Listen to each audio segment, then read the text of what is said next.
तो फ्रेंड्स जैसे कि आप सभी को पता है कि डीएलएड में अभी यहाँ पे एंट्रेंस एग्जाम होगा, ठीक है। तो उसी को हम लोग इस चैनल पे यहाँ पे प्रैक्टिस करेंगे। जो भी सेट होगा, मतलब जो भी गाइड वगैरह होगा, उसके हम लोग कुछ क्वेश्चन आंसर को देखेंगे। यहाँ पे हम लोग केमिस्ट्री, जो साइंस है और मैथ है और रीजनिंग है, ठीक है, और एक हिंदी है, ठीक है, जो मेन सब्जेक्ट है उसको हम लोग यहाँ पे पहले कवर करने की कोशिश करेंगे। चूँकि अभी 2-3 महीना टाइम है, तो उतना समय में इतना हो जाएगा, ठीक है।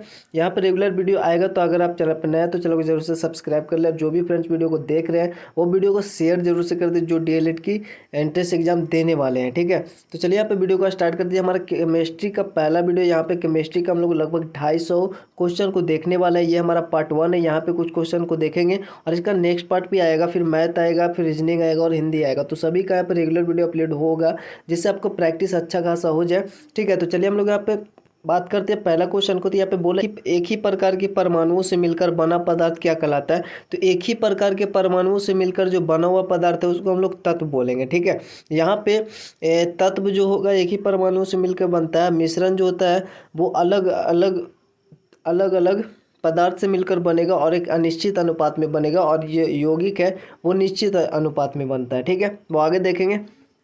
और हमारा ये दूसरा क्वेश्चन ये बोल रहा है दो या दो से अधिक शुद्ध पदार्थों को किसी भी अनुपात में मिला देने से बनता है। तो अगर दो या दो से अधिक शुद्ध पदार्थ को हम लोग किसी भी अनुपात में अगर मिला दें, तो जैसे कि हमने अभी ऊपर भी बताया कि किसी भी अनुपात में, या अर्थात अनिश्चित अनुपात में ऐसा अगर मिलेगा अनिश्चित अनुपात में, तो उसको हम लोग बोलेंगे मिश्रण, ठीक है। तो इसका जो आंसर हो जाएगा वो सी हो जाएगा। तीसरा नंबर बोल रहा है ऐसा तत्व जिनमें धातु और अधातु दोनों गुण पाए जाते हैं। तो आप सभी को पता होगा कि ऐसे तत्व जिनमें धातु और अधातु दोनों गुण पाए जाते हैं उसको बोलते हैं उपधातु, ठीक है। उपधातु जो है इसका नाम भी आपको स्क्रीन के सामने शो हो जाएगा, तो इसको भी आप याद रखें। फिलहाल नीचे वाला क्वेश्चन में आपसे बोल रहा है कि 4 में कि निम्नलिखित में से कौन उपधातु है, ठीक है। क्योंकि आर्सेनिक भी है और यहाँ पे एंटीमनी है। जो देखिए उपधातु जो है हमारा वो 6 है, 6 है, प्राय 6 ही है। बोरान है, सिलिकॉन है, जर्मेनियम है, आर्सेनिक है, एंटीमनी है, ठीक है। और यहाँ पे टेल्यूरियम भी है। तो ये 6 आपको स्क्रीन पे शो हो जाएगा। तो यहाँ पे लेकिन ये जो आर्सेनिक आपका दिया हुआ है, आर्सेनिक जो है ये भी एक तरीके का उपधातु ही है, ठीक है। लेकिन यहाँ पे 6 ही है, बिस्मथ यहाँ पे नहीं होगा। तो वैसे यहाँ पे देख लीजिए, ये हम लोग 6 जो है वो स्क्रीन पे शो करा दिए। तो इस 6 को आप याद रखें और ऑप्शन के अकॉर्डिंग आप लोग यहाँ पे ऐसे एंटीमनी, इस बुक में आंसर दिया हुआ है इसका एंटीमनी, लेकिन आर्सेनिक भी उपधातु ही है, तो ये भी होगा, ठीक है ना। लेकिन इसमें से सभी का बोल रहे हैं यहाँ पे ऑप्शन है, लेकिन बिस्मथ जो है इसमें है ही नहीं, ठीक है, क्योंकि छाही है जो प्राय उपधातु होते हैं, ठीक है। बोरान हो गया, सिलिकॉन हो गया, जर्मेनिक हुआ, आर्सेनिक हुआ, एंटीमनी और टेल्यूरियम, ठीक है। ये 6 है। इसके अलावा भी और कुछ ऐसे हैं जो उपधातु कहे जाते हैं, बट हम लोग ये हमारा 6 ही है, ठीक है। इसको आप याद रखें। और ये एग्जाम में अगर आएगा, चूँकि 6 याद रहेगा, तो एग्जाम में ऐसा अगर कोई भी एक भी क्वेश्चन अगर आएगा, एक आध भी क्वेश्चन आएगा, तो उसमें से कोई भी ऑप्शन हो, एक अगर ऑप्शन होगा अपने को 6 याद होगा तो अच्छा होगा, ठीक है। अपने मतलब ईजिली बना पाएंगे। तो यहाँ पे बिस्मथ जो हमारा वो धातु है, तो यहाँ पे ऐसे एंटीमनी इसका होगा, आर्सेनिक भी होगा, ठीक है।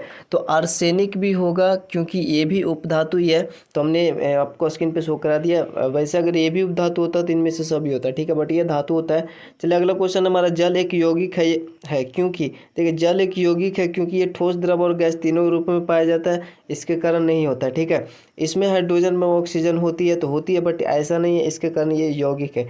इसमें रासायनिक बंधों से जुड़े हुए 2 भिन्न तत्व होते हैं, ठीक है। तो इसका जो आंसर है वो सी हो जाएगा। और भी कई कारण होते हैं कि ये यौगिक है, ठीक है, मिश्रण नहीं है। तो ऐसे और भी कई सारे इसके कारण होते हैं। यहाँ पर 6 नंबर है निम्नलिखित में कौन एक यौगिक है। तो यौगिक है इसका मतलब देखिए जो मिलकर बनता है, 2 या 2 से अधिक पदार्थों से मिलकर बनता है, ठीक है।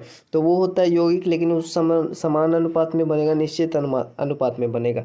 तो जैसे कि हमारा स्टील है वो एक धातु है, रेत है, ये हमारा मिश्र धातु नहीं होगा, हीरा नहीं होगा। लेकिन यहाँ पे जो अगर हम लोग पीतल देखें, तो पीतल जो हमारा एक यौगिक है, चूँकि पीतल जो है वो तांबा और जिंक यानी जस्ता से मिलकर बना हुआ होता है, ठीक है। तो वो हमारा हो जाएगा। वायु, एयर क्या है, तो वायु में भी विभिन्न प्रकार के गैस होते हैं, जैसे आपका हाइड्रोजन, ऑक्सीजन, नाइट्रोजन और भी कई सारे गैस होते हैं, ठीक है। लेकिन एक अनिश्चित, इसका कोई निश्चित नहीं होता है अनुपात, ठीक है, इसलिए ये भी हमारा एक मिश्रण होगा, ठीक है।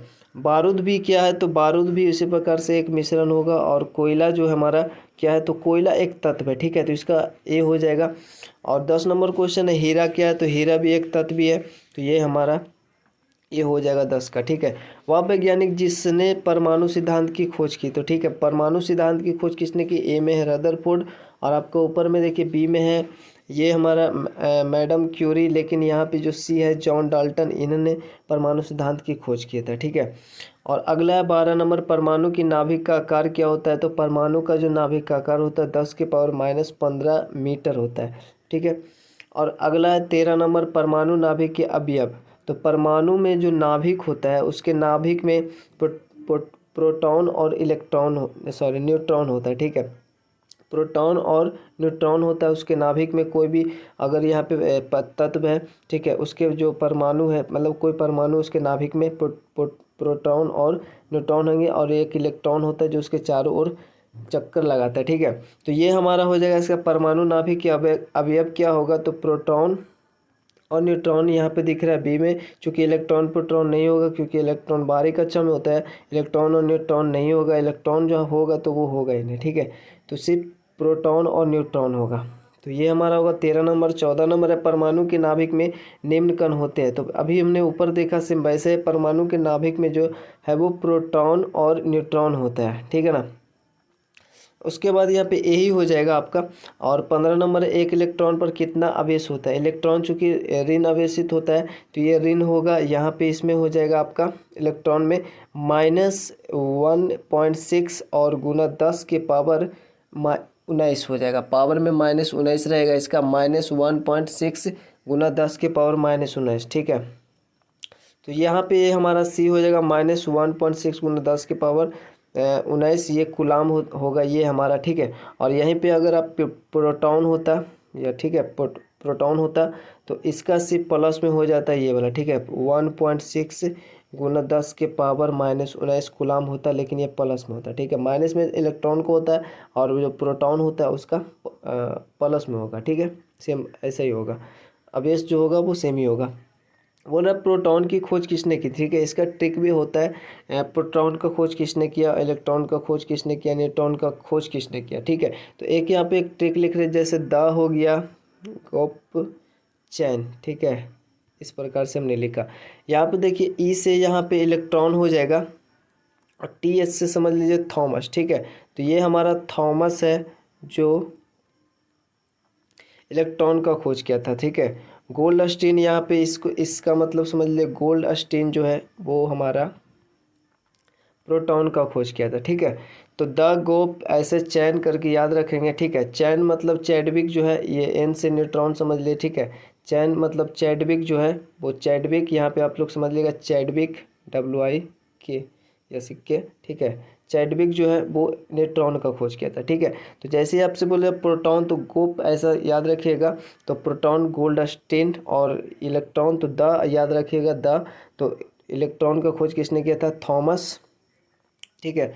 और उसके बाद न्यूट्रॉन का खोज तो चैन याद रखिएगा, तो यहाँ पे चैडविक, ठीक है ना, या फिर द गोप चैन, इस प्रकार से याद रखेंगे। कहीं कहीं पर आपको देखने को मिल जाएगा जो प्रोटॉन का खोज है, ठीक है, ये तो हमारा हो गया इलेक्ट्रॉन का खोज थॉमस, और ये गोल्डस्टीन हो गया, ठीक है। लेकिन कहीं पे आपको देखने को मिलेगा जो अभी क्वेश्चन में बोला जा रहा है कि प्रोटॉन की खोज किसने किया था, ठीक है। तो यहाँ पे हमने देखा जो प्रोटॉन का खोज है ये गोप है, तो ये गोल्डस्टीन ने किया था, ठीक है। तो गोल्डस्टीन ने ही खोज किया था, बट इसका जो नामकरण है वो रदरफोर्ड ने किया था। लेकिन आपको कहीं कहीं पे देखने को मिल जाएगा कि इसका खोज भी रदरफोर्ड ने ही किया था, ऐसा आपको देखने को मिलेगा, ठीक है। तो ये ऑप्शन के अकॉर्डिंग आप देख ले, ठीक है। गोल्डस्टीन यहाँ पे नहीं है, जैसे कि आप लोग देख रहे हैं इसका गोल्डस्टीन एक और होता है, जैसे कि ईंट पर नाच। अगर हम लोग ये समझे कि जो प्रोटॉन का खोज है वो रदरफोर्ड ने किया, तो ई से हो गया इलेक्ट्रॉन, ठीक है। इलेक्ट्रॉन का खोज ये टॉमस है, टॉमस का मतलब समझ लीजिए थॉमस, ठीक है, यहाँ पे थॉमस समझ लेंगे। तो इलेक्ट्रॉन का जो खोज है वो थॉमस ने किया था। और ईंट पर नाच मतलब पर से हो गया, पी से प्रोटॉन हो गया, ठीक है, प्रोटॉन, और आर से हो गया रदरफोर्ड, ठीक है, मतलब कि ये रदरफोर्ड ने किया था, अगर हम लोग ऐसा समझे तो, ठीक है। तो वो आपको एग्जाम में आप देख ले ऑप्शन में क्या है, ठीक है, उसके अकॉर्डिंग ये होगा। तो वैसे खोजे थे वो जो हमने पीछे देखा, ठीक है, गोल्डस्टीन ने ही, बट इसका नामकरण इन्होंने किया था। बट कहीं पे आपको मिल जाएगा यही कि रदरफोर्ड ने किया था। नाच तो ये जो हमारा न्यूट्रॉन है एन से, तो इसका जो खोज किया था वो चा से चैडविक हो जाएगा। ठीक है, तो इस प्रकार से ये ट्रिक है, तीनों आप याद रखिए क्योंकि एग्जाम में एक आध क्वेश्चन अगर आता है तो आपसे इजली बन जाएगा। तो यहाँ पे देखिए बोला प्रोटॉन की खोज किसने किया, यहाँ पे प्रोटॉन का खोज जो है वो गोल्डस्टीन यहाँ पे नहीं है। ठीक है ना, तो यहाँ पे रदरफोर्ड हो जाएगा। ठीक है, और यहाँ पे 17 नंबर क्वेश्चन है, जेम्स चैडविक ने निम्नलिखित में से किसकी खोज की थी। जेम्स चैडविक, तो चैडविक हमने अभी बताया था, चैन करके याद रखिएगा। और यहाँ से चैन मतलब चैडविक हुआ, किसने किया खोज किया था, न्यूट्रॉन का, न्यूट्रॉन का खोज किया था। तो ये हमारा हो जाएगा सी, न्यूट्रॉन। ठीक है, 17 नंबर। और यहाँ पे बोल रहा है डाल्टन के परमाणु सिद्धांत के अनुसार सबसे छोटा कण स्वतंत्र रूप में रह सकता है, तो वो है परमाणु जो है वो स्वतंत्र रूप में रह सकता है, क्योंकि ये परमाणु सबसे छोटा कण होता है और ये स्वतंत्र रूप में रह सकता है। किसके अनुसार, डाल्टन के परमाणु सिद्धांत के अनुसार। अब हमारा अगला है, रदरफोर्ड ने भौतिक में किस मूल कण की खोज की थी। ठीक है, तो रदरफोर्ड ने भौतिक में किस मूल कण की खोज की, तो अभी हमने देखा रदरफोर्ड ने किसकी किया था, जो हमने प्रोटॉन देखा, जो प्रोटॉन ऊपर वाला क्वेश्चन था वही है, प्रोटॉन की खोज किसने की, रदरफोर्ड। तो रदरफोर्ड ने यहाँ पे भौतिक में किस मूल कण की खोज की, तो वो है प्रोटॉन। ठीक है, ये सब मूल कण है, तो ये प्रोटॉन। वैसे यहाँ पे हमने पहले बात किया कि कहीं पे रदरफोर्ड, कहीं पे ये आपका गोल्डस्टीन भी देखने को मिलेगा। तो ये हमारा बी हो जाएगा इसके अनुसार। यहाँ पे जैसे आप एग्जाम में देखेंगे वैसे आप ऑप्शन के अकॉर्डिंग ये होगा। तो यहाँ पे 20 नंबर है कि रासायनिक तत्व के अणु के संदर्भ में चुंबकीय क्वांटम संख्या का संबंध है। ठीक है, तो यहाँ पे रासायनिक तत्व के अणु के संदर्भ में चुंबकीय क्वांटम संख्या का संबंध है, इसका हो जाएगा चक्रण से। ठीक है, इसका डी हो जाएगा। ठीक है ना, इसका 20 का जो आंसर है वो डी होगा, चक्रण से। और अगला अगर हम लोग देखें 21 नंबर जो क्वेश्चन है, यहाँ पे आपको बोल रहा है कि किसका इलेक्ट्रॉनिक विन्यास है। ठीक है, ये किसका इलेक्ट्रॉनिक विन्यास है।